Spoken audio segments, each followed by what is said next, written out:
We're coming into 2023 with a lot more questions than we have answers. So let me see if I can answer some of those questions. And one of the questions that I know I want to answer for you is how are you going to make extra money in a down economy in 2023? Well, most people are going to sell you a course, sell you on this, sell you on that. Me, I'm just going to flat out tell you. It's one heck of a concept, but it's one reason how I'm going to make money. How I'm going to make extra money. Guys, this was not meant to be something that was a full-time job, okay? I got started with Uber to pay down credit card debt. My wife and I were in massive credit card debt. We couldn't take any vacations. We weren't able to do anything, okay?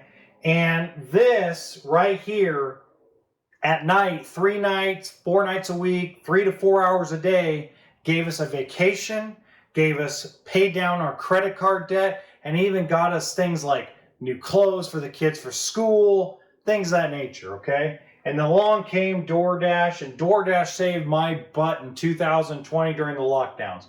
During the lockdowns between Uber Eats and DoorDash, it was like, man, it was like I can't work at my regular job full time, so I went directly this route, right? The other way I'm going to make money this year in 2023 is YouTube. Now, I'm finally going to reveal that channel.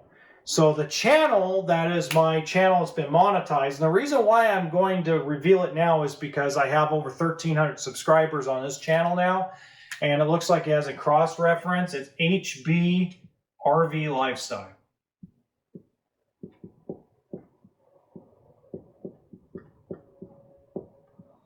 All right, now I'm going to make a ton. I'm not going to make a lot of money, but if I can make an extra $2-3 grand next year in advertising revenue just to do RV videos, which I'm already on the road selling RVs to dealers anyway, why not, right? So these are just things that are going to help me get through a down economy.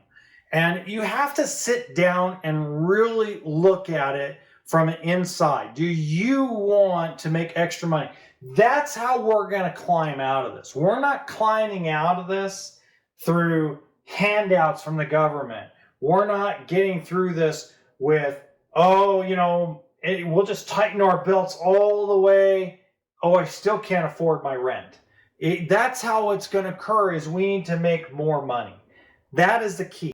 The other way I'm going to make money, and this is very interesting and nobody talks about this, the way I'm also going to make more money and get through this bad economy for the next year is I'm going to menu prep and budget, okay? And what that means is what my wife and I do is we sit down and we discuss weekly what we're going to buy at the grocery store. Okay, so we're going to do this meal, and this meal. And we only buy the ingredients for that meal, that day, that week.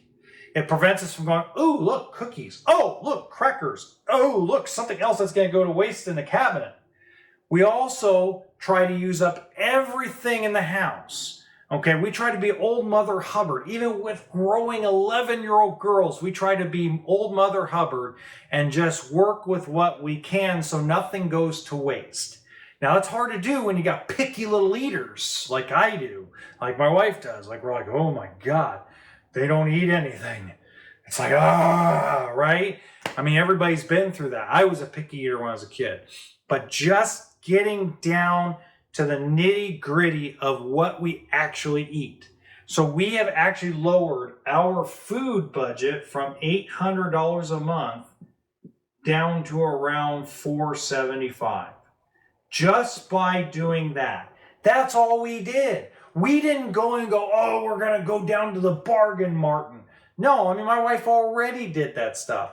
We just stopped buying the extras. We stopped buying the cookies. We stopped buying the chocolate milk. We stopped buying the sodas, Coca-Cola. We stopped buying alcohol for a little while. It's like, okay, well, we can't afford a drink and we shouldn't drink anyway because I'm busting my butt on my dream job and busting my butt on my YouTube channels.